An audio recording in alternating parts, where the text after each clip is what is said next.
Sud Radio Place du Marché, 10h-11h, Vincent Ferniaud. Bonjour à tous, bienvenue Place du Marché, votre magazine qui vous parle chaque dimanche de tout ce qui se mange, se déguste, s'apprécie. Alors ce matin, je vous emmène sur un marché de province, à la recherche d'un produit, alors bien de saison. Si je vous dis Richeranche, Carpentras, bah oui, la Drôme provençale ou le Vaucluse, un produit très recherché et même adulé, adoré, qui se récolte sous terre. Le diamant noir. Ah, ça y est, vous avez saisi. La truffe noire, la fameuse Tuber melanosporum de son nom latin. Alors, fin janvier, c'est le plein cœur de la saison pour celle que l'on appelle la truffe du Périgord, mais qui n'a de périgourdine que le nom aujourd'hui. On en parle ce matin et on part à sa découverte avec des spécialistes de la truffe, ceux qui la traquent et la connaissent intimement. Sud Radio Place du Marché, Vincent Ferniaud. Et ce matin, on a la chance d'être avec Michel Tournaire. Bonjour Michel. Bonjour Vincent. Michel Tournaire, président de la FFT, la fameuse Fédération française des trufficulteurs, regroupée sous cette appellation. Michel, vous êtes trufficulteur vous-même? Oui, je suis la troisième génération de trufficulteurs. Oui. Alors vous, de côté gardois, hein, j'ai parlé de la Drôme provençale et du Vaucluse, mais de l'autre côté du Rhône, dans le Gard, on fait de la truffe aussi. Oui, bien sûr, le Gard est un grand département producteur moins connu. Hein. En fait, c'est un triangle géographique le long du Rhône, on appelle ça le triangle de l'or noir, où c'est géologiquement une zone très très favorable pour la truffe. Ouais, c'est là que ça se passe. Le Gard, voilà. Alors justement, on parle de géographie, cette truffe qu'on appelle truffe du Périgord, hein, de son nom d'origine, je vais dire, elle est plus tellement périgourdine. Hein. Le sud-ouest a perdu la suprématie de la truffe en France. Non, le sud-ouest est un grand département producteur, mais c'est vrai que de tout temps, hein, la région sud-est a toujours été plus productrice. Hein. Après, c'est celui qui l'a identifié, là, qui s'appelait Vitadini, le mycologue qui a identifié la truffe, qui s'appelait Vitadini, en 1831, il a appelé truffe noire du Périgord. C'est devenu une appellation générique, comme le champignon de Paris. Oui, où je dis souvent le muscat du Ventoux, enfin le muscat de Hambourg, bah, il n'est pas de Hambourg, hein, voilà la variété. C'est des appellations génériques, ce qui n'empêche pas, bien entendu, le Périgord d'être une grande région de production. Oui, mais c'est vrai que la majorité de ces truffes dites noires du Périgord viennent quand même les deux tiers du sud-est. Hein, les deux tiers de la truffe française, c'est le sud-est, hein, maintenant. Voilà, c'est ce qu'on estime. Alors attention, ce qui est intéressant, c'est que selon les années climatiques, une région peut, il y a 2 ou 3 ans, le sud-est avait un peu plus produit que le sud-est, parce que ça, c'est des conditions climatiques. Et c'est aussi notre force de la trufficulture en France, c'est d'avoir des régions un petit peu différentes avec des conditions climatiques différentes. Alors vous regroupez dans la Fédération française des trufficulteurs les trufficulteurs de partout en France. Oui, on est 7 grandes régions, puisqu'on travaille sur plusieurs variétés de truffes, hein, notamment les 2 principales, la Tuber melanosporum et la Tuber incinatum, la truffe de Bourgogne. Oui. Donc on est 7 grandes régions. Ah oui, vous allez jusqu'en Champagne, en Lorraine, dans le Haut-Poitou, partout quoi. On monte. On a 5 grandes régions en melanosporum, donc Auvergne-Rhône-Alpes, PACA, Occitanie, Nouvelle-Aquitaine et Centre-Val de Loire, et 2 grandes régions en incinatum, en truffe de Bourgogne, de la région Bourgogne-Franche-Comté et la région Grand Est. Bon, allez, vous savez quoi, ce matin, mon cher Michel, j'ai passé un coup de fil à un scientifique, un bon connaisseur de la truffe, hein, c'est son métier, Franck Richard, que vous connaissez à Montpellier, parce que voilà, je voulais qu'on soit un petit peu plus intime avec le diamant noir avant d'en parler avec vous. Sud Radio Place du Marché, Vincent Ferniaud. Franck Richard, bonjour. Bonjour. Merci d'être avec nous en ce dimanche matin. Alors, est-ce qu'on peut dire de vous que vous êtes un mycologue professionnel ? Oui, je fais partie de ces chanceux-là, effectivement. Parce qu'on parle souvent de mycologues amateurs, hein, sur les cueilleurs de champignons, mais le mycologue professionnel connaît bien mieux les champignons. Alors, on rappelle que la truffe, d'abord, c'est un champignon, hein. Tout à fait. C'est un des champignons qu'on peut trouver dans nos forêts parmi des milliers d'espèces. Oui, enfin qu'on peut trouver quand on est un petit peu équipé ou un petit peu connaisseur, parce que ça ne se trouve pas aussi facilement que ceux qui poussent à l'air libre, hein, puisque ce qu'on recherche est sous terre. Hein. Il n'y a pas de truffe à l'air libre d'ailleurs. Alors non, les truffes sont juste sous la surface et parfois 10 à 20 cm de profondeur. Donc effectivement, on ne peut pas les voir. On peut voir tout au plus la marque que connaissent bien les personnes qui cavent. Le fameux brûlé, hein, c'est ça. Et puis Et puis le fait que la truffe peut fracturer, fissurer un peu la surface du sol lorsqu'elle grossit. Ah donc oui. Ça, c'est un des signes qu'on peut détecter. Un peu comme une petite taupe, quoi. Elle soulève une petite motte, toute petite. Exactement. Enfin, ça dépend de la taille de la truffe. Alors, oui. d'ailleurs, les truffes, ça peut aller jusqu'à quel poids une tuber melanosporum, cette truffe noire? On a des enregistrements de truffes qui atteignent plusieurs centaines de grammes. Ouais. Chaque année, on a des truffes qui arrivent jusqu'à 300, 400 grammes, voire plus. Belle bête, quoi, la taille d'un pamplemousse, quoi, grosso modo. Exactement. Alors dites-moi, Franck Richard, j'aimerais bien savoir ce qu'est le Centre d'écologie fonctionnelle et évolutive de Montpellier, dont vous êtes membre, le CEFE. C'est un laboratoire de recherche, en fait, qui regroupe plusieurs centaines de chercheurs et d'enseignants-chercheurs qui s'intéressent tous à l'écologie. D'accord. Dans toutes ses composantes. D'accord. Alors, il y a des personnes qui étudient les oiseaux, d'autres les mammifères. C'est un labo public ou privé? Enfin, je veux dire. Alors, c'est une structure qui est publique. D'accord. Et qui est sous tutelle du CNRS. D'accord, ça dépend du CNRS. Centre national de recherche scientifique. Donc, vous êtes un scientifique de la truffe. C'est très bien, c'est ce qu'il me fallait pour essayer d'apprendre. Alors, cette truffe, la truffe elle-même, celle qu'on récolte, ce n'est qu'une partie du champignon, on est d'accord? Oui, c'est uniquement ce qu'on appelle l'appareil reproducteur. Oui. Si on faisait une analogie avec une plante, c'est la pomme du pommier. C'est le fruit, quoi. C'est le fruit au sens très, très large, voilà. Est-ce que ce n'est pas le cas pour tout ce qu'on appelle les carpophores? Exactement. C'est-à-dire, au fond, quand on voit un cep, c'est aussi l'appareil reproducteur du cep?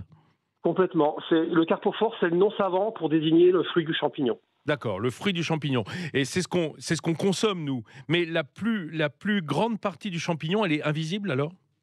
Oui, parce que le reste du champignon, la partie qui lui sert à se nourrir, elle est formée de filaments très très fins, qui sont souterrains et qu'on ne peut pas voir à l'œil nu parce qu'ils font de l'ordre du micron de diamètre. Ah oui. Mais comme un réseau, quoi, un réseau souterrain. C'est ça. C'est exactement ce qu'il y a sur la croûte du fromage. Quand vous regardez un camembert, si vous avez la chance de prendre un microscope et de passer un bout de la croûte, vous allez voir la même chose. C'est des filaments très très fins. Oui, extrêmement fin. Parce qu'on le rappelle, la moisissure des fromages, ce sont des champignons aussi. Exactement, des proches parents de la truffe. Par exemple, ce fameux poil de chat qu'on trouve sur certains, comme le Saint-Nectaire, ça fait des tout petits filaments, des petits cheveux. Oui. Et sous un microscope, ça ressemble comme 2 gouttes d'eau aux filaments de la truffe. Qui sont eux dans le sol sous le chêne truffier. Et ça s'étend sur quelle distance autour de par exemple des chênes truffiers? Alors c'est variable et on a encore des zones d'ombre sur ces aspects-là. Oui. On sait que plusieurs dizaines de mètres carrés sont possibles pour former un brûlé. Donc ça commence à faire la taille d'une pièce. Les individus eux-mêmes, si on parle d'individus truffes, c'est plusieurs mètres carrés possiblement. Ah oui. D'accord. Et sous un chêne, il peut y avoir plusieurs individus qui partagent cet espace-là. Mais c'est un peu la racine, en fait, du champignon également? Alors, le champignon, il a donc ces filaments qui vont jusqu'à la truffe, qu'on ramasse. Et de l'autre côté, le filament est accroché à la racine de la plante. D'accord. Et il y a un organe qui est particulier qu'on appelle la mycorhize. Oui. Et si on regarde de près également au microscope cet organe-là, à l'intérieur, c'est de la racine de la plante, et tout autour, ce qui enrobe la racine de la plante, c'est du champignon. Et donc c'est par là que le champignon et la plante communiquent entre eux, et que la plante va donner au champignon du carbone, qui est très important pour lui. Oui. Et qui servira à construire la truffe. Voilà. D'accord. Franck Richard, très longtemps, la truffe qu'on surnomme le diamant noir, moi je dirais plutôt une perle noire, une perle un peu rugueuse, ça a été un vrai mystère quand on l'a trouvée uniquement dans la nature. Est-ce qu'on l'a complètement domestiquée, cette truffe ? Alors, pas vraiment. On progresse, on la comprend de mieux en mieux, on comprend son alimentation de mieux en mieux, on comprend sa reproduction de mieux en mieux. Le problème, c'est qu'elle se cache pour s'accoupler. Et donc, il nous manque la compréhension de cette étape-là, l'accouplement. De la reproduction, quoi. Oui. Et on peut dire qu'on aura domestiqué le champignon lorsque, également, cette partie-là qui se passe dans la chambre à coucher, on va dire, dans le sol, sera réellement comprise. Quand est-ce que ça se passe? Comment ça se passe? Qu'est-ce que ça implique réellement comme appareil, comme organe dans le sol? Ça, il y a encore un peu d'inconnu derrière cet aspect-là de la reproduction. Donc, même si on connaît bien, même si l'INRA, le CNRS, votre laboratoire s'y penche, ça reste quand même un mystère pour la plupart d'entre nous. Oui, c'est même heureux, on va dire, parce qu'il nous reste beaucoup de rêves derrière ce champignon. il est extraordinaire. Son écologie est extraordinaire, sa reproduction est extraordinaire. Et puis, on s'en régale. Donc, c'est vraiment un champignon qui pour le scientifique, est quelque chose qui apporte énormément de questions intéressantes, avec des applications dans la vie quotidienne. Donc, on ne peut pas rêver mieux. Merci beaucoup, Franck Richard. Merci à vous. Et un bon dimanche. Pareillement. Au revoir. Bon dimanche. C'est vrai qu'il nous reste du rêve autour de la truffe noire pour les consommateurs, mais aussi pour les trufficulteurs, Michel Tournaire. Le rêve, il est tous les matins quand on va chercher ces petits trésors, quand on va caver, comme on dit. Oui, on ne sait jamais ce qu'on va récolter. C'est la grande surprise. Alors, on a une petite idée après, puisque on a une régularité. Quand on démarre on va dire les 15 premiers jours de production. Oui, et puis surtout dans une famille comme la vôtre, 3 générations de caveurs, comme on dit dans le Midi. Allez, on se quitte 1 minute pour la publicité. On se retrouve toujours, je veux dire, dès qu'on a terminé pour parler encore de cette truffe avec les spécialistes. Sud Radio, place du marché, 10h-11h. Vincent Ferniaud. Allez, de retour, place du marché, un marché aux truffes ce matin du côté de Richerange ou de Carpentras ou encore l'Albinque, si on va dans le sud-ouest. Alors, je suis avec Michel Tournaire, le président de la Fédération française des trufficulteurs, qui est lui-même trufficulteur, caveur dans le Gard du côté d'Uzès. Michel Tournaire, on entendait Franck Richard nous parler un petit peu de la truffe plus intimement. Ça a quand même fait progresser énormément la trufficulture, le fait d'avoir des scientifiques, des chercheurs qui travaillent autour du diamant noir. C'est primordial, et la recherche et l'expérimentation sont primordiales en trufficulture. Déjà pour mieux connaître le champignon, pour optimiser les résultats de production. Alors là où je rejoins Franck, c'est qu'on ne maîtrise pas encore ce champignon, mais on a eu quand même beaucoup d'avancées sur la connaissance grâce à eux. Et ça nous permet effectivement d'avoir des résultats beaucoup plus intéressants qu'il y a quelques années en plantation. Alors, je dirais que ceux qui sont un petit peu chagrins dans le sud-ouest se plaignent un peu de la prééminence maintenant du sud-est, c'est-à-dire la Provence a pris le pas sur le sud-ouest, le Lot, le Périgord dans son ensemble. Et est-ce que c'est pas parce que, en définitive, les Provençaux se sont mis plutôt à mycorhizer, c'est-à-dire en fait à avoir des truffières cultivées, et que les gens du sud-ouest ont plus longtemps compté sur le sauvage, sur la nature? Non, il y a eu un équilibre dans le développement des plantations. C'est vrai que les premières plantations officielles qui ont été faites en 1810, donc ça date pas d'hier. Non, mais c'est une culture jeune, parce que ça a à peine plus de 200 ans. Il faut quand même avoir cette conscience-là. Si la truffe existe naturellement depuis des siècles, la trufficulture en termes de récolte est une culture jeune, à peine plus de 200 ans. Et les premières plantations recensées ont été faites dans le Vaucluse, à côté de Saint-Saturnin-d'Apt. D'accord. Donc effectivement, il y a et puis après suivi par Rousseau à Carpentras. Mais il y a quand même dans le Périgord et dans le Lot, ça a beaucoup planté à une époque. Mais Michel Tournaire, est-ce qu'on peut aujourd'hui estimer, parce que c'est toujours difficile, c'est toujours un marché qui reste un tout petit peu occulte, puisque il y a pas mal de choses qui se vendent de la main à la poche, du sac au sac, sans trop passer, je dirais, sous les fourches caudines des pouvoirs publics et surtout du fisc. Alors, est-ce que, très honnêtement, on peut, estimer la production qui reste celle du sauvage par rapport aux truffières cultivées? Ah oui, on a une estime. Il y a dans les truffiers, on estime qu'on est à peu près à 80% de truffes récoltées en plantation, en truffière. Et qui ont la même qualité que les sauvages. Totalement. Il n'y a pas de différence. On ne peut pas faire la différence. On n'utilise pas d'intrants dans les truffières. C'est un produit, comme le disait Franck, et c'est un produit très écologique, la truffe. Donc effectivement, heureusement qu'il y a eu les plantations qui à partir des années 70 et grâce notamment aux plants mycorhizés qui ont été contrôlés soit par l'INRA, soit par le CPIFL, avec un matériel végétal qui ne suffit pas. Attention, ça ne suffit pas. Il ne suffit pas de planter un arbre mycorhizé pour avoir des truffes. Après, il y a toutes les stratégies pour mener cette culture, pour avoir des réussites, notamment l'arrosage et le réensemencement. Voilà, c'est très intéressant ce qu'a dit Franck Richard, parce que la chance, il travaille sur la sexualité de la truffe, Franck. Ah oui, donc, l'alcôve, les secrets d'alcôve du diamant. Ouais. Donc c'est intéressant, c'est passionnant. Et c'est vrai qu'on développe de plus en plus, grâce à leurs résultats, le réensemencement, c'est-à-dire on garde tous les déchets de truffes quand on trie les truffes, là, et on a des stratégies de réensemencement pour apporter le mâle. Voilà, oui, parce que Michel Tourner, il nous a expliqué, Franck Richard, que la truffe elle-même, c'est l'organe reproducteur. Donc, si on le retire de terre, c'est quelque part comme si on tuait les générations futures. Oui, donc il faut maintenir, si on le retire, il faut le réapporter. Voilà. Donc, alors, on parlait évidemment du Vaucluse, de votre gare et de la Drôme, du Tricastin, du sud de la Drôme, comme des grands terroirs à truffes. Oui. Alors, il y a un autre grand produit dans la Drôme, c'est le nougat, le nougat de Montélimar, bien sûr. Et ben, moi, je connais un homme, je connais un homme qui est avec nous en ligne, Didier Chabert, grande famille de nougatiers, avec ces fameux nougats Chabert-Guyot, on le connaît ça, bien sûr. Et ben lui, il est tombé dans la truffe, mais sur le même terroir. C'est ça, Didier Chabert? Vous êtes tombé amoureux du diamant, vous? Mais oui, M. Ferniaud, je suis passé, comme on dit, du blanc au noir. Voilà, c'est ça. Quoi qu'il y a du nougat noir aussi, pour être très exact. Du nougat noir, mais je préfère être passé du vice, de la vertu au vice que le contraire. Alors vous avez... si je peux me permettre d'intervenir, oui, il y a une magnifique exploitation truffière, Didier. Le domaine de Cordis, qui se trouve à Grignan, donc avec un très beau château aussi, il faut le dire. Alors Didier Chabert, je ne vais pas vous faire raconter l'histoire du passage du blanc au noir, mais lorsqu'on est un jeune trifficulteur, même si vous êtes expérimenté dans les métiers de bouche, à quoi on se heurte? Il faut choisir un terrain, il faut planter, parce que avoir une truffière, c'est planter des chênes mycorhizés. Oui, tout à fait.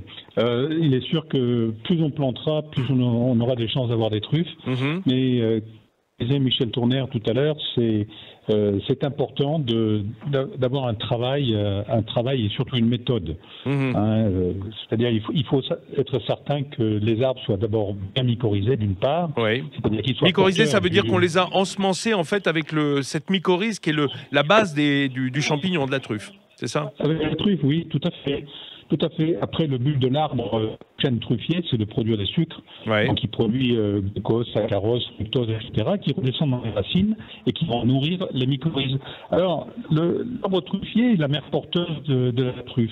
C'est-à-dire qu'elle est symbiotique dans un premier temps. Elle va téter comme un enfant, comme une maman, mais un enfant au sein. Oui, parce que ce qu'on a, excusez-moi, je vous interromps pour ceux qui nous écoutent, parce que ça vous semble évident, mais ce que n'a pas dit Franck Richard tout à l'heure, c'est qu'il y a cette symbiose, c'est-à-dire une collaboration entre un arbre et la truffe qui vit à côté. Oui, tout à fait. C'est-à-dire qu'au départ, comme on dit, elle est symbiotique. Et puis dans un deuxième temps, elle est saprofite. Et c'est le cas de le dire, les deux sens du terme. C'est-à-dire elle est saprophytique, elle a une attitude de champignon. C'est-à-dire qu'il y a des hyphes mycéliennes, c'est-à-dire des petits cheveux blancs qui vont sortir de la truffe pour aller dans le sol. Dont nous parlait Franck, ce réseau. Ouais. Pour aller manger, puisque la truffe, en fait, mange de la racine. Bon. Et elle a besoin de cette nécromasse pour se nourrir, et elle rapporte à l'arbre ce que il lui a apporté au départ. Oui, on a percé un petit peu ce mystère, Didier et Michel. Didier Chabert, un mot. Est-ce qu'on peut avoir une idée du rendement à l'hectare de truffière, donc ces chênes, comme vous avez chez vous, Cordis. C'est quoi le rendement? Qu'est-ce qu'on peut espérer une année comme celle-ci? On a statistiquement toujours sorti 30 kilos quand ça marche très bien, 35 kilos hectares. 35 kilos hectares. En réalité, c'est faux c'est tout à fait faux parce qu'il y a des terres qui sont très propices et d'autres qui sont impropres. Moi, j'ai un ami sur Chamaret qui a 12 hectares de truffière et qui ramasse à peu près 10 kilos par semaine. Il se trouve qu'il va ramasser 90%, 80% sur 400 mètres carrés. Ah ouais. Donc, si vous voulez, il faut que le terrain soit éligible parce qu'il a planté 12 hectares et il a 11 hectares et demi, 11 hectares 6 qui ne donnent rien. D'accord. Michel Tourner, dans votre coin, dans le Gard, c'est à peu près la même chose? On peut dire que dans tout ce triangle rhodanien, on a à peu près les mêmes rendements?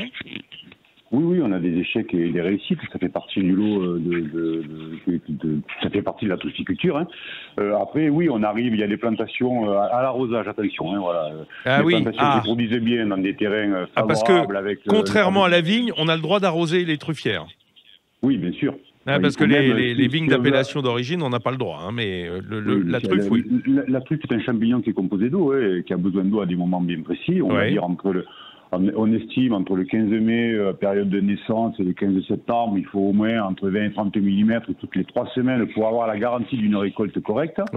Voilà, c'est à peu près le schéma.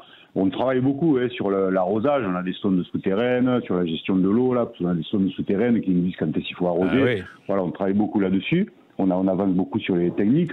Oui, mais on a des plantations qui peuvent aller jusqu'à 50 kg hectares. Moi, j'en ai Et puis, on a des sur 2 mois et demi, quoi. Sur 2 mois et demi, 3 mois. 3 mois de récolte. Oui, c'est ça. Voilà, à peu près. 2 mois, entre 2 et 3 mois de décembre récolte. à février, à fin février. Voilà, quoi. On va dire ça. Et après, effectivement, on a les plantations, et j'en ai aussi, où on produit du 1, 2, 3 kilos. Voilà, quelles sont les raisons? Certainement, un problème de sol, comme l'a dit Didier. Est-ce que ça suffit, cette production de 3 mois, Didier Chabert, pour un trufficulteur, pour faire son chiffre de l'année, enfin de vivre toute l'année comme producteur, avec 3 mois de récolte seulement? Ou est-ce que c'est une diversification?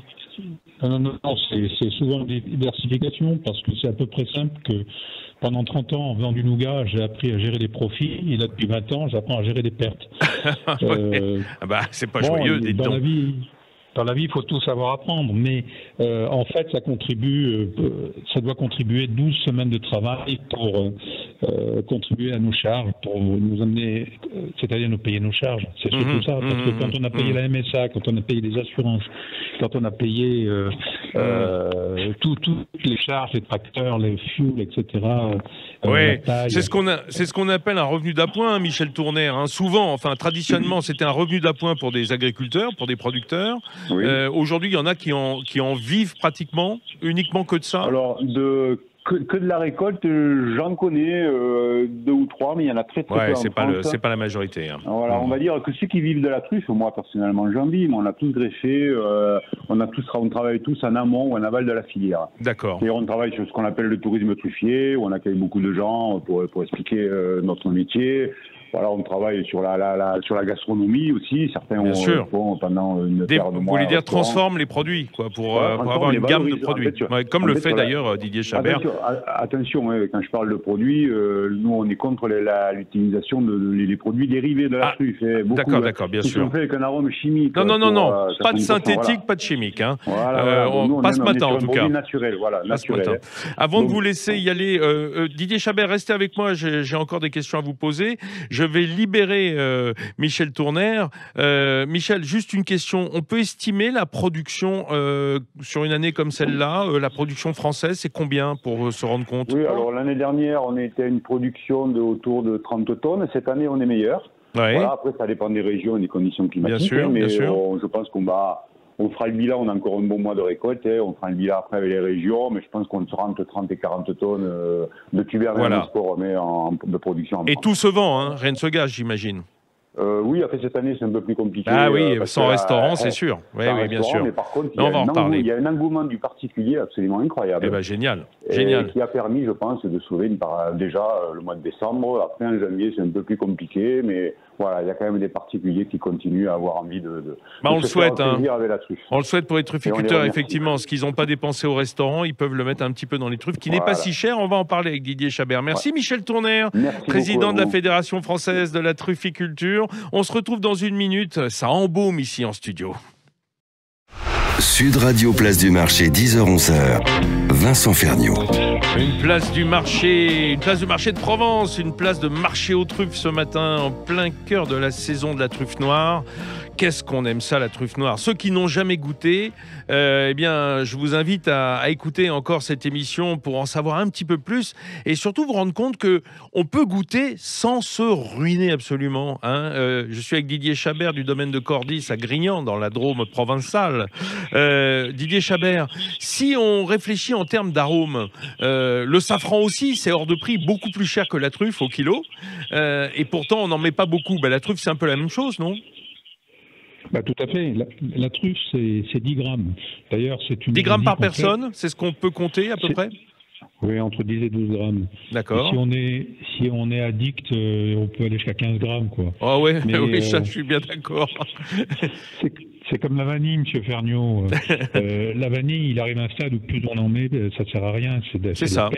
C'est ça. Bon. On a 400 molécules sur une truffe, et ça, c'est pour ça que c'est un produit... Vous voulez dire les molécules aromatiques?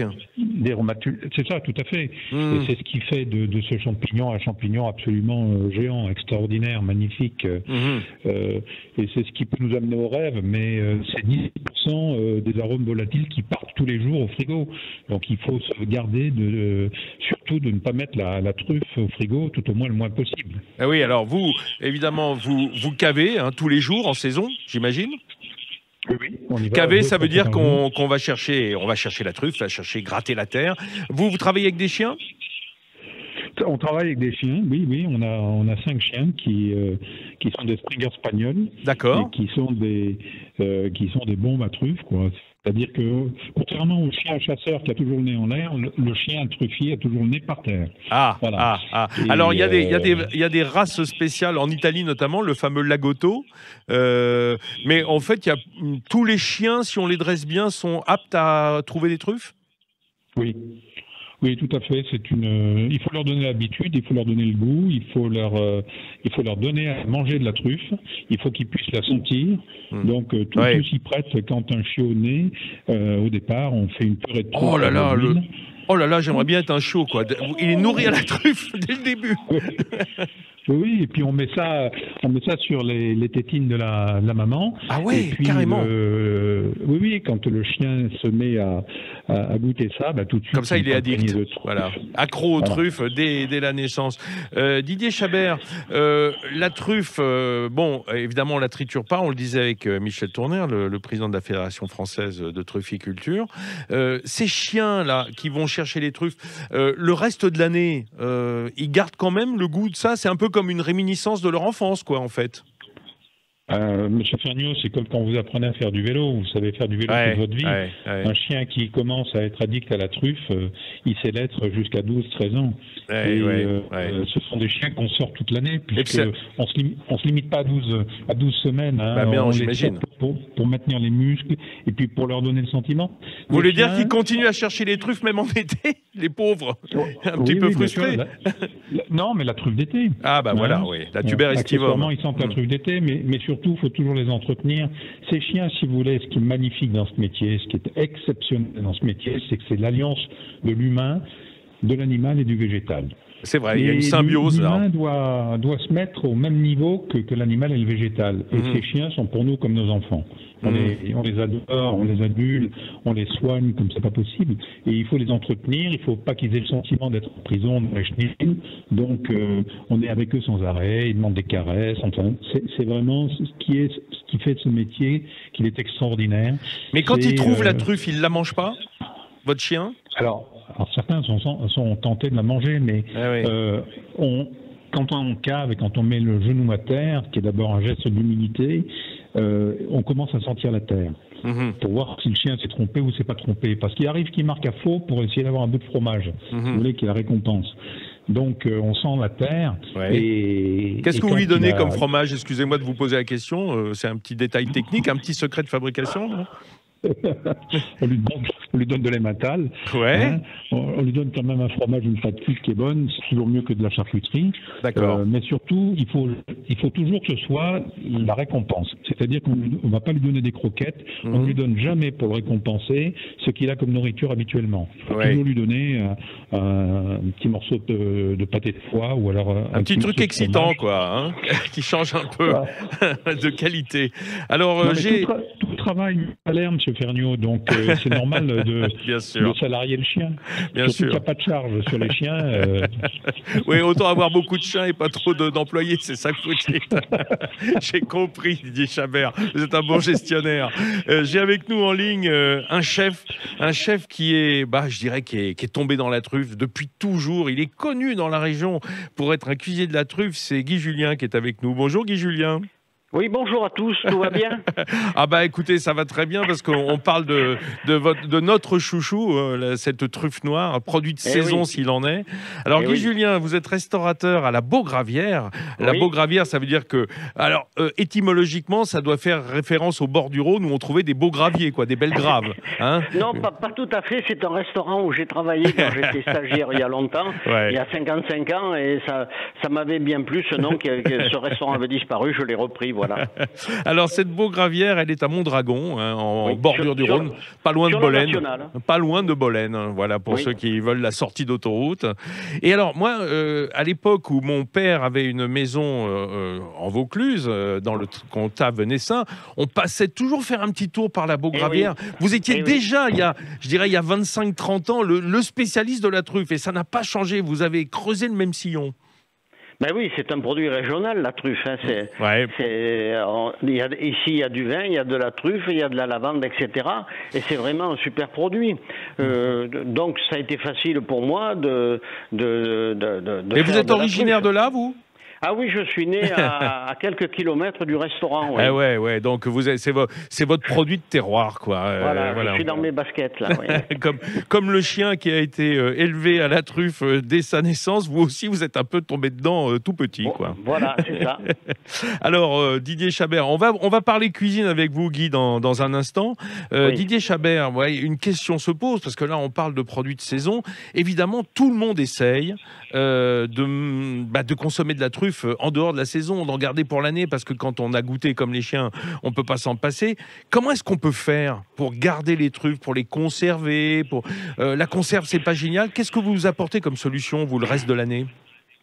Quand des gens, M. Ferniaud, nous disent « je veux acheter 400 grammes de truffes », je me plais à leur dire « mais vous allez m'inviter avec 400 grammes de truffes, puisque c'est 10 grammes par personne, ce qui veut dire qu'avec 400 grammes, vous invitez 40 personnes. Quoi. En fait, inévitablement, ils ont trop de truffes et surtout, il ne faut pas la maintenir au frigo. Ça vous fait mal, ça, quand les gens achètent trop de truffes? Enfin, en tout cas, quand ce n'est pas pour le bon usage. On essaie de leur vendre, on ne pousse jamais à la consommation. Et comme notre but au domaine de Cordy, c'est de vendre très très très frais pour pouvoir garder toutes les molécules volatiles, donc on leur dit de se limiter à ce qu'ils veulent faire comme repas, quitte à ce qu'ils recommandent 2-3 fois dans la saison. Didier, on parle bien de la tuber melanosporum, parce que la truffe d'été, elle est bonne, mais elle est beaucoup moins puissante, beaucoup moins intéressante olfactivement et gustativement. Tout à fait. Tout à fait. Et moins cher aussi, du coup. Il y a presque un équilibre entre l'arôme et le prix, quoi, l'arôme et le goût. Ouais. On n'achète jamais, M. Ferniaud, on n'achète jamais la truffe pour son prix. Parce que d'abord, c'est une hérésie que de parler de la truffe au kilo, c'est de la truffe au gramme. Et quand on a besoin de 10 grammes, à 1 000 € du kilo, ce qui est très cher, puisque cette année, elle était plutôt à 80 centimes du gramme. Autour de 800-850 € le kilo, oui. On arrive à 8 à 10 € par personne. Donc c'est là où je dis que si les gens, pour un grand plaisir, et M. Julien me comprendra, pour un très très grand plaisir, ne peuvent pas mettre 10 €, dans ce cas-là, malheureusement, il y a les arômes. Mais où on mange du très bon, de l'authentique et du véritable, sans arôme bien sûr, puisqu'un arôme est un produit rajouté dans la truffe. Je plains de tout mon cœur les conserveurs qui, justement, ont du mal maintenant à vendre les truffes en conserve et puis les remélangent avec des arômes, ce qui est une hérésie. Et quand on dit arôme, ça veut dire arôme synthétique, on est d'accord. Ah oui, tout à fait. Même si on vous dit arômes naturels, ils sont de toute façon chimiques. Ce sont des arômes chimiques. Oui, où est-ce qu'on en est d'ailleurs en une minute, de ce scandale qu'a connu le monde de la truffe avec les truffes chinoises qui étaient planquées dans les truffes de chez nous? Si vous voulez, on en parle beaucoup moins, d'une part parce que les fraudes, la DGCCRF a fait ce qu'il fallait pour pouvoir vérifier la nature des sports. Donc, des sports, attention, on ne parle pas des sports, du sport, S-P-O-R-T, on parle des sports, c'est-à-dire comment on peut dire, les graines de truffes, quoi, les graines de champignons, c'est les sports, quoi. Absolument. Ou le pollen. Absolument. Donc ça c'est surveillé. Et puis, si vous voulez, aujourd'hui, la truffe se doit d'être incomparable avec ces molécules olfactives. Et surtout, on travaille de plus en plus la truffe sur le goût. Maintenant, ce qui est important, et les restaurateurs de la qualité de M. Julien s'y emploient, en fait, si vous voulez, il faut doser justement. Ouais, mais... Il faut être certain que le client, quand il sort du restaurant, et s'il a payé 50, 60, 70 voire plus euros en mangeant de la truffe, eh ben, ils se disent pas, dis donc, la truffe, je l'ai pas trop sentie. Oui, mais Didier, soyons très honnêtes, parce que, bon, je ne veux pas raconter notre vie, mais on a été ensemble, vous et moi, en Chine, pour justement un peu goûter les truffes chinoises, etc., parce que ça nous intéressait. Qu'en est-il aujourd'hui? Il faut dire que la truffe chinoise, elle n'est pas mauvaise, elle est plutôt bonne, à condition qu'on la paye 1/10 du prix de la truffe Melanosporum. D'une part, mais ce qui est très amusant, c'est que la truffe du Sichuan ou du Yunnan a des poivres qui sont très très intéressants. Sauf qu'aujourd'hui, les Chinois n'ont pas le même nez que nous. C'est-à-dire qu'ils ramassent les truffes au râteau, non pas au chien, à 3000 mètres d'altitude dans le Tibet. Ouais. Et ces truffes ne sont pas mûres. Donc, si vous voulez, elles ne sentent rien. Et pour les Chinois, elles sont bonnes. Voilà, alors que parce que c'est pas l'arôme qu'ils recherchent. C'est peut-être la consistance, allez savoir. En tout cas, on n'a pas le même goût que les Chinois avec nos truffes. Bon, je vais vous laisser aller caver parce que c'est un beau dimanche matin. Et on est en pleine saison. Merci d'avoir pris le temps de nous répondre ce matin, Didier Chabert. C'est un plaisir, M. Fernion. Et puis, je vous souhaite une belle journée avec vos chiens, là, entre les chênes truffiers. Nous, on reste avec Guy Julien. Guy, vous raccrochez pas. Je vous reprends dans 1 minute qu'on parle un petit peu cuisine quand même. Sud Radio, place du marché, 10h-11h. Vincent Fernion. Allez, retour sur notre place du marché qui sent bon la truffe ce matin, produit de saison s'il en est. On était avec Didier Chabert, trufficulteur, qui nous a un peu raconté la vie d'un trufficulteur dans le Tricastin, dans cette Drôme provençale, un grand terroir de la truffe. Et on n'est pas très loin, là, du côté de Mondragon, là, en bord du Rhône, avec Guy Julien au restaurant La Beaugravière. Guy Julien, j'aimerais qu'on parle un petit peu de cuisine quand même. Eh oui, il faut y aller là. Eh oui, il faut y aller, il faut se lancer. Vous êtes d'accord avec ce que disait Didier Chabert, il faut compter environ 10 grammes par personne dans un plat? Écoutez, je ne vais pas contrarier les trufficulteurs, mais en général, ils sont un peu radins, les trufficulteurs. Ouais, moi, je dirais plutôt entre 15 et... J'en ai même connu un, moi, qui mettait du glutamate pour renforcer le goût. Guy Julien, en matière de truffe, on voit à peu près tout, hein, surtout ces horribles arômes qui fleurissent partout. Non, mais ça, c'est dégoûtant, ça c'est innommable. Justement. Hein. Ça, franchement. C'est pour ça que... Chacun fait ce qu'il veut. Hein. Non, je dirais chacun fait ce qu'il veut pour lui-même, mais quand c'est pour les autres, c'est moche. Si, chacun fait ce qu'il veut, mais le problème, c'est éduquer le consommateur. Lui faire manger des vrais produits, à partir de là, il ne mangera jamais plus des arômes. Eh oui, mais on a aussi un problème, c'est qu'il n'y a pas d'AOC ou d'AOP pour la truffe en France. Ah, mais ça justement, c'est un problème, parce qu'il y a 30 ans, il y avait eu une proposition pour avoir une appellation d'origine contrôlée du Tricastin, et malheureusement, ça n'a pas abouti, je ne sais plus pour quelle raison. Peut-être parce que d'où qu'elle vienne, elle a quand même le même goût, que ça vienne du Tricastin ou du Var ou du Lot. C'est le terroir qui fait la qualité de la truffe. C'est vrai aussi. Alors, Guy Julien, je rappelle que vous êtes un spécialiste de la truffe, là, dans plein milieu du terroir des truffes. Oui. Depuis combien de temps maintenant? 30 ans? Il y a 45 ans. 45 ans, c'est fou, quoi. C'est vrai que moi, je vous ai connu plus jeune, on va dire. Je dirais pas gamin, mais plus jeune. Et ça n'a pas bougé. Ça reste un des hauts lieux de la cuisine de la truffe en Provence. Et c'est ça qui est génial du côté de Mondragon. Alors, quand on dit 10-15 grammes, on parle de truffes fraîches, en pleine saison, d'accord? C'est ça. Comment vous faites le reste de l'année? Vous arrêtez ou vous avez de la truffe en conserve? Vous faites des préparations pour garder un peu la truffe pendant l'année? Alors déjà, je voudrais préciser quand même 10 grammes, c'est un peu léger. Oui, 15, allez, on va dire 15. Je ne me vois pas bien faire des plats à moins de 20 grammes. Voilà. D'accord, 20 grammes. Je fais une omelette aux truffes, il y a 20 grammes dedans. D'accord, par client, par convive. Mais ça, c'est une petite rectification. D'accord. Voilà. Mais... Dire que la truffe c'est cher cette année, non, elle est beaucoup moins chère que d'habitude. Oui. Sur les marchés, on est aux alentours de 400 € le kilo. Oui, donc, sur les marchés, attention, elle est encore avec la terre, elle a souvent été juste canifée, pas lavée, etc. Et puis il faut faire tri. 10%, ça fait 440. Donc on n'a jamais vu des prix de truffe aussi bas cette année quand même. Oui, on est pour les professionnels autour de 450-500 €. Pour les particuliers, ça va monter à 800. Entre 600 et 800, voilà. Voilà, ok. Alors, cette truffe, on l'utilise comment? Voilà, faisons simple. Hein. D'abord, elle se marie bien avec quoi? Mais la truffe, la truffe, c'est l'essentiel du produit.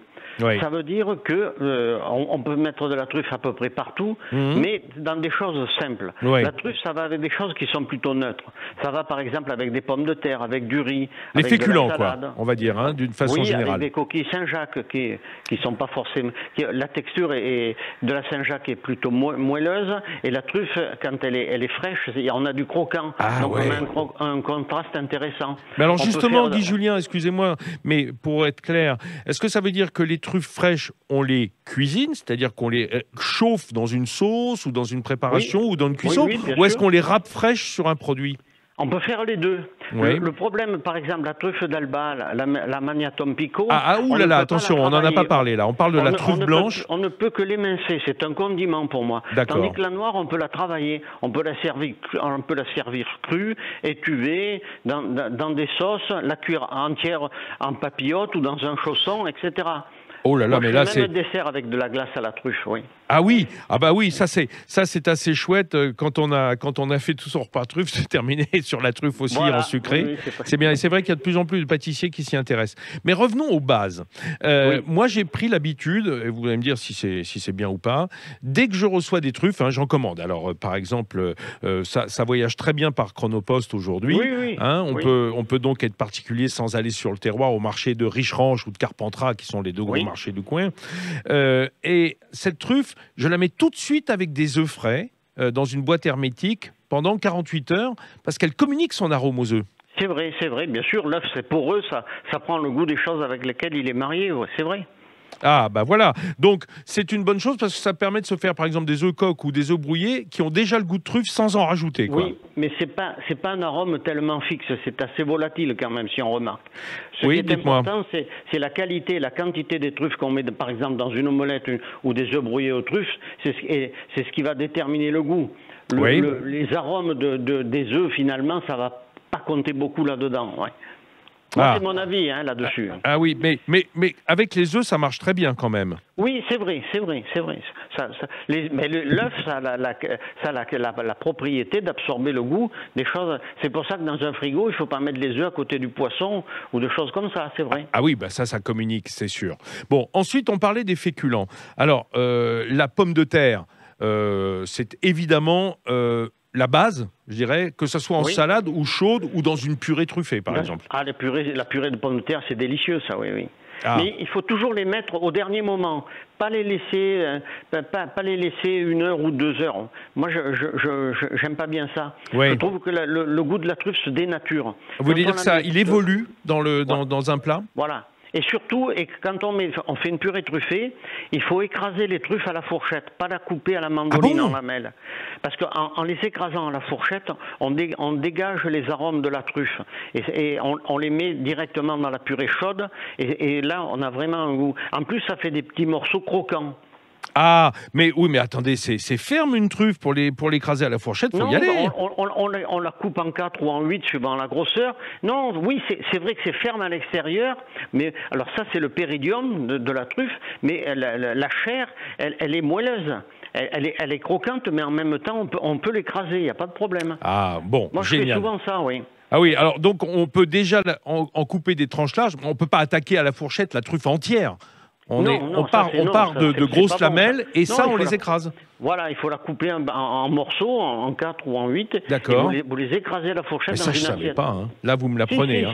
Vous me l'apprenez. C'est le meilleur moyen pour développer les arômes de la truffe, oui. Guy Julien, c'est quoi les best-sellers chez vous au restaurant? Qu'est-ce que les gens vous demandent dans vos plats signatures, on pourrait dire? C'est toujours à peu près les mêmes choses. C'est des légumes du pays mijotés avec de la truffe noire écrasée. Ouais. C'est la salade de pommes de terre aux truffes. Ouais. C'est le chausson de truffe et de foie gras. Oh, le chausson de truffe foie gras, mais bien sûr. Voilà, c'est la coquille Saint-Jacques piquée de truffe rôtie avec un beurre de truffe. Ouais. Après, vous avez la poularde de Bresse demi-deuil, évidemment. Mais vous créez encore chaque année des plats ou est-ce que les gens vous demandent éternellement depuis 40 ans? Oui, c'est vrai. C'est toujours les mêmes. Les gens aiment bien toujours. Bah oui, retrouver, hein, c'est sûr. Mais l'innovation dans la truffe, ça c'est. Oh là, on l'a perdu. On l'a perdu, il a raccroché. Où ça s'est raccroché tout seul? C'est pas grave parce que je suis de l'autre côté, un peu plus au sud, vers Carpentras, avec Serge Goukassian. Bonjour Serge. Bonsoir. Bonjour. 11h du matin le dimanche, c'est pas bonsoir. Ou alors c'est que vous avez passé une nuit blanche. C'est le décalage Covid. Serge Goukassian, vous êtes restaurateur à Carpentras, chez Serge, le bistrot. Et on écoutait Guy Julien nous parler de ses spécialités du côté de Mondragon, hein, Guy. Guy, on vous avait perdu. Mais on a trouvé Serge. On a trouvé Serge Goukassian du côté de Carpentras. Serge, chacun a ses spécialités. Vous, qu'est-ce qu'ils viennent chercher? Vous êtes, alors vous faites le marché de Carpentras évidemment pour acheter des truffes. Qu'est-ce qu'ils viennent chercher chez vous les clients? Quels sont les plats qu'ils demandent à la truffe?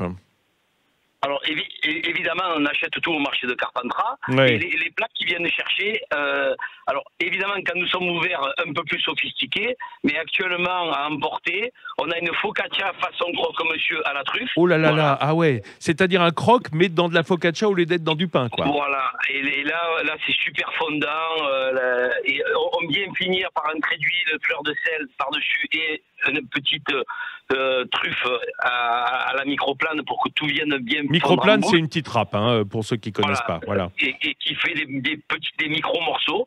Ouais. Voilà. On a, j'allais dire aujourd'hui, je me permets de dire nos fameuses pâtes aux truffes. Ce sont des fusillis semi-complètes bio à la truffe avec une légère crème.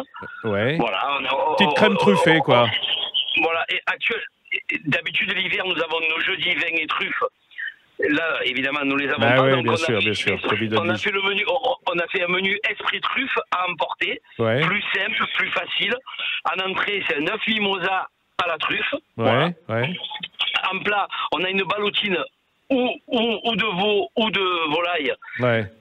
Avec sa purée à la truffe. Rien de gênant, comme dirait l'autre. Et l'île flottante avec un cœur caramel truffé. Pour quel prix à peu près, pour qu'on se rende compte? On est dans les 40 €. Ouais, le menu, avec toute la truffe que vous y mettez, c'est pas grave. Serge, le son est pas génial, mais je suis content de vous parler quand même. Juste, donnez-nous une idée, parce qu'on a entendu parler de prix. À combien ça se négocie, la truffe, au marché de Carpentras en ce moment? Cette année, elle est pas très chère, hein. Alors, il faut être objectif, d'accord? Rapidos, hein, parce que j'ai plus trop le temps. Alors, excusez-moi, bébé. Alors, elle était au prix d'achat, en gros, vendredi dernier, à 550. Voilà, d'accord. Ce qui veut dire en terre, après, il faut la trier, il faut la laver, il faut la brosser. Donc, ça fait du 750, quoi. Alors, on va dire, allez, si on veut être honnête, pour le détail, ça démarre dans les 850. D'accord, ok, pour le détail, ouais. Parce qu'il y a les prix des professionnels et les prix du détail, bien sûr. Voilà, après, Vincent, quand on est à Paris, tout ça, que ça passe dans 2 mains, c'est encore différent aussi, il faut le comprendre, quoi. Bah oui, on était avec Didier Chabert du domaine Cordis à Grignan qui nous disait, grosso modo, d'abord, ça voyage très bien par Chronopost ou Chronofresh, et évidemment, il faut payer les frais, et puis la main-d'œuvre, et puis la petite marge quand même du trufficulteur et du distributeur. Merci Serge Goukassian, vous nous avez donné envie de ce croque-là, de cette focaccia, c'est chez vous, voilà, en vente à emporter du côté de Carpentras, si vous êtes dans le coin. Merci Guy Julien d'avoir été avec nous ce matin. Vous aussi, vous nous avez donné envie, hein, je peux vous dire. Oui, mais j'espère bien. Le passage par Mondragon, là, pour les pâtes, pour la salade de pommes de terre aux truffes et le chausson truffe et foie gras.